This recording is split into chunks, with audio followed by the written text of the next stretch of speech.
Banyak sekali cerita tentang keanehan-keanehan atau keajaiban yang beliau miliki semasa hidupnya.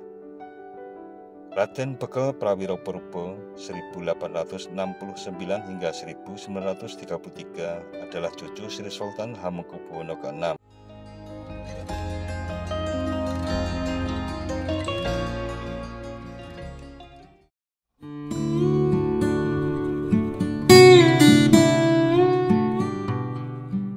Assalamualaikum warahmatullahi wabarakatuh. Mitra DMTV, dalam bayang-bayang besarnya Taman Makam Pahlawan Kusumanegara Yogyakarta, pada sisi sebelah timurnya terdapat juga sebuah makam yang juga menjadi jujukan para peziarah di seputar kota Yogyakarta.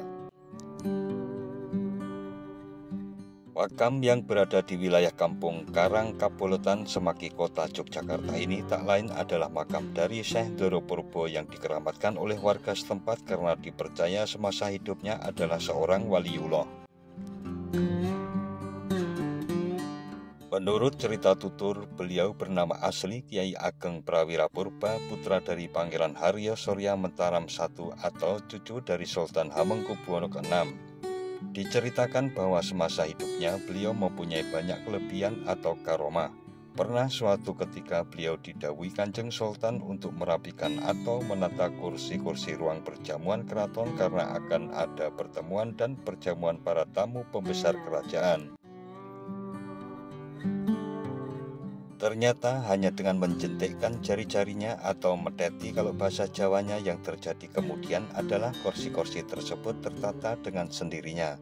Meskipun beliau itu keturunan ningrat yang terhormat, tapi semasa hidupnya beliau hidup sangat sederhana dan malahan terlihat seperti orang gelandangan. Malah ada yang mengatakan bahwa beliau mengalami jazab, wallahu alam. Beliau suka mondar-mandir bolak-balik di jalanan dan terkadang jalan-jalan di pasar. Pernah suatu ketika beliau duduk-duduk di bawah rel kereta api. Ketika ada kereta api yang melintas, tiba-tiba kereta tersebut terhenti mendadak dan macet. Baru setelah beliau beranjak dari tempat itu, mesin kereta tersebut baru bisa hidup lagi dan berjalan. Banyak sekali cerita tentang keanehan-keanehan atau keajaiban yang beliau miliki semasa hidupnya. Raden Bekel Prawiro Purbo 1869 hingga 1933 adalah cucu Sri Sultan Hamengkubuwono ke-6. Ndoro Purbo adalah anomali dalam keraton Jogja. Beliau dikenal sangat nyentrik dalam berbusana karena gemar mengenakan ikat kepala 3 lapis. Sorjan atau baju adat beliau juga 3 lapis. Buat orang biasa saja cara berbusana yang demikian dianggap aneh, apalagi bagi keluarga keraton. Perilakunya juga nganeh-nganehi. Beliau terkenal gemar berkelana ngalor ngidul tidak jelas. Pribadinya cenderung pendiam dan terkesan menyimpan beban hidup berat. Hal itu wajar karena beliau telah mengalami berbagai peristiwa pahit. Ndoro Purbo yang bernama kecil Raden Mas Kusrin harus berpisah dengan orang tuanya. Sang ayah yaitu Gusti Pangeran Haryo Surya Mentaram I yang berbeda dengan Ki Ageng Surya Mentaraman dibuang oleh Belanda karena dianggap bersekongkol melawan Belanda.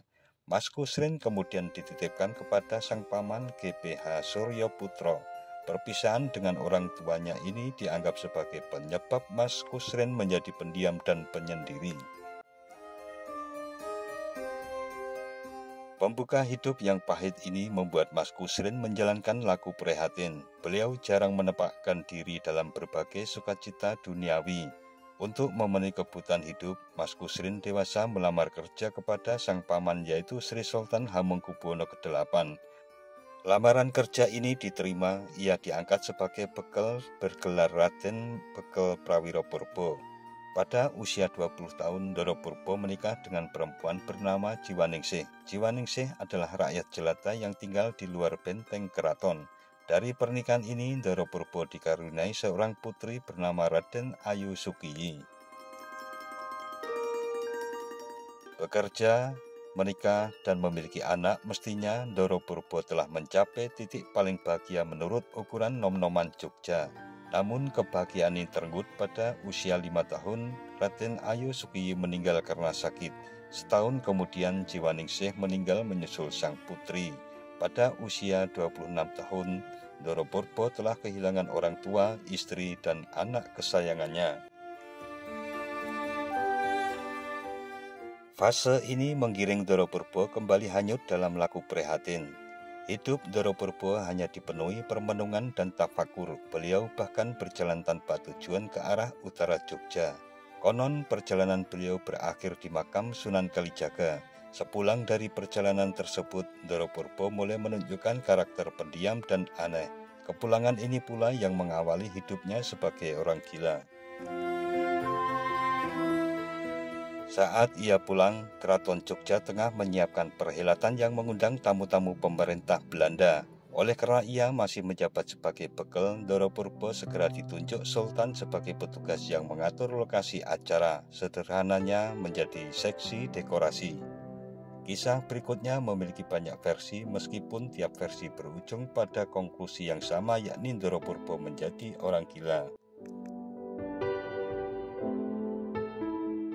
Petang sebelum acara dimulai, Ndoro Purbo masih santuy di pagelaran keraton. Beliau tidak memanggil abdi dalamnya, pun tidak menyiapkan kursi bagi para tamu. Pokoknya beliau hanya diam, merenung, dan leyeh-leyeh sampai Sultan dan para tamu tiba di lokasi. Tentu Sultan murka, Sultan merasa dipermalukan di depan para tamu dari Belanda. Sultan segera menghardik beliau dan bertanya, "Mengapa kursi dan meja belum disiapkan? Di mana anak buahmu?" Ndoro Purbo yang terkejut segera menjawab, "Oh injih ngarso dalem, segera saya siapkan," sambil menjentikkan jari. Jentikan jari tersebut bukan untuk memanggil para abdi dalem, melainkan memanggil burung kicau yang menyebabkan kursi-kursi bergerak. Kursi yang masih mangkrak berjalan mengikuti alunan jentikan Ndoro Purbo. Dalam waktu singkat, kursi tamu sudah tertata rapi. Pihak Belanda merasa dipermalukan Ndoro Purbo, beliau dianggap pamer kesaktian, sedangkan Sultan sendiri juga merasa tersinggung. Selain merasa dipermalukan di depan tamu besar, Sultan menilai dirinya ditantang adu kesaktian. Murka sang raja lalu diluapkan dengan perkataan, "Kursi wae mok pedeti kowe jan edan." Artinya, kursi saja kamu panggil dengan jentikan, kamu memang gila. Perkataan Sultan bukanlah perkataan biasa. Perkataan Sultan ibarat api yang diludahkan. Apa yang diucapkan akan dan harus terjadi. Sejak itu Ndoro Purbo benar-benar menjadi orang gila. Beberapa versi menyatakan beliau kena kualat karena menjahili raja. Versi lain mengatakan bahwa beliau menjadi orang gila sebagai bentuk kepatuhan atas sabda raja. Sebagai abdi, beliau akan melaksanakan segenap titah raja, meskipun itu artinya harus menjadi orang gila. Kisah Ndoro Purbo mungkin hanya berakhir sebagai obrolan para pelaku spiritual. Beberapa memandang kisah ini sebagai cerita biasa. Pesan moral dari peristiwa ini bahwa sabda raja akan diterima secara absolut oleh rakyat, apapun sabda itu. Oleh karena itu, seorang raja atau pemimpin perlu berhati-hati dalam berucap. Salah kata bisa berakibat menyengsarakan orang yang harus diayomi, sebagaimana Ndoro Purbo yang menjadi gila. Nah, mitra DMTV, demikian tentang sebagian kisah yang menyertai perjalanan Ndoro Purbo semasa hidupnya. Jangan lupa subscribe dan tekan tombol loncengnya agar tidak ketinggalan dengan video-video terbaru dari DMTV. Sekian dan wassalamualaikum warahmatullahi wabarakatuh.